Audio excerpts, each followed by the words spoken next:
Ang daming Pilipinong masisipag. Araw-araw pumapasok. Overtime, side hustle, lahat na. Pero bakit kahit ganun kasipag, parang hirap pa rin kumita ng sapat? Simple lang. Kung ang income mo ay nakatali lang sa oras at effort mo, automatic, limited din ang growth mo. And that's why today, pag-uusapan natin ang dalawang powerful concepts na pwedeng magbago ng financial life mo. Passive income at leverage. Pag naintindihan mo to, makikita mo kung bakit hindi sapat ang sipag lang at paano ka makakalaya sa cycle ng paycheck to paycheck. Okay, let's be real. Kapag ang kinita mo ay base lang sa oras na tinatrabaho mo, may ceiling ka palagi.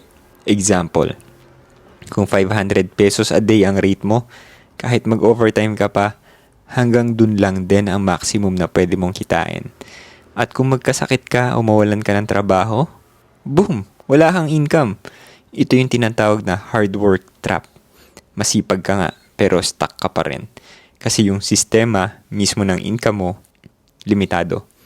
Kaya kahit anong sipag, hindi sapat. Kailangan ng bagong diskarte. Now, ito ang game changer, passive income. Ito yung klase ng income na pumapasok kahit hindi ka actively nagtatrabaho every single hour. Kung baga, naglalagay ka ng effort upfront, tapos tuloy-tuloy na siyang kumikita para sa'yo. Examples, kung may apartment ka na pinaparentahan, tuloy-tuloy ang renta. Kung may stocks ka na nagbibigay ng dividends, automatic may extra cash flow ka. Kung nagsusulat ka ng libro o gumagawa ng online course, pwede kang kumita ng royalties kahit natutulog ka. At syempre, online businesses na naka-automate. Parang may mini ATM ka na, gumagana 24/7. The key idea is simple.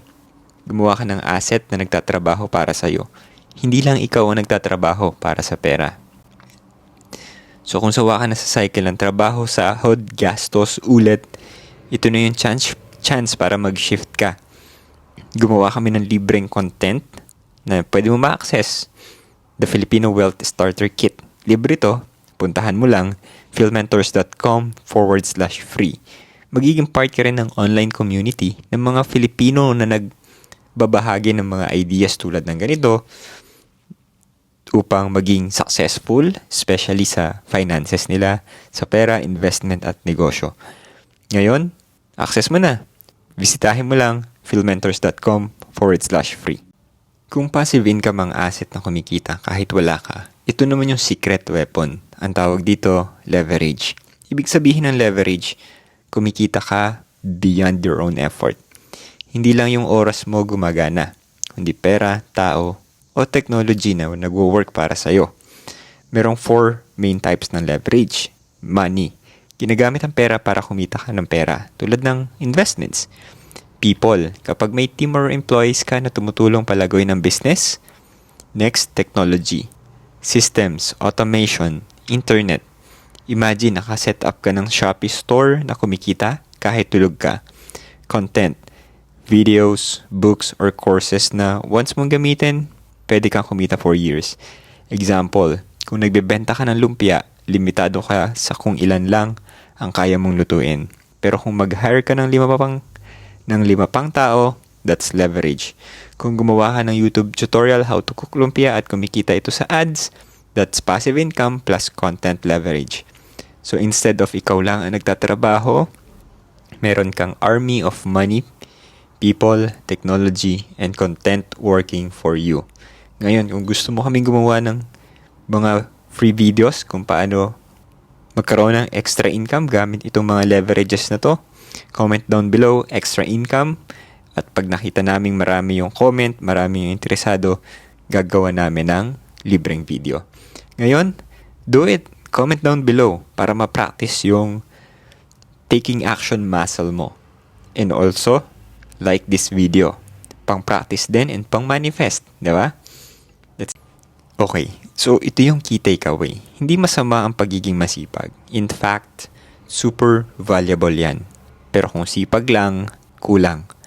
Kailangan natin ng tamang mindset shift.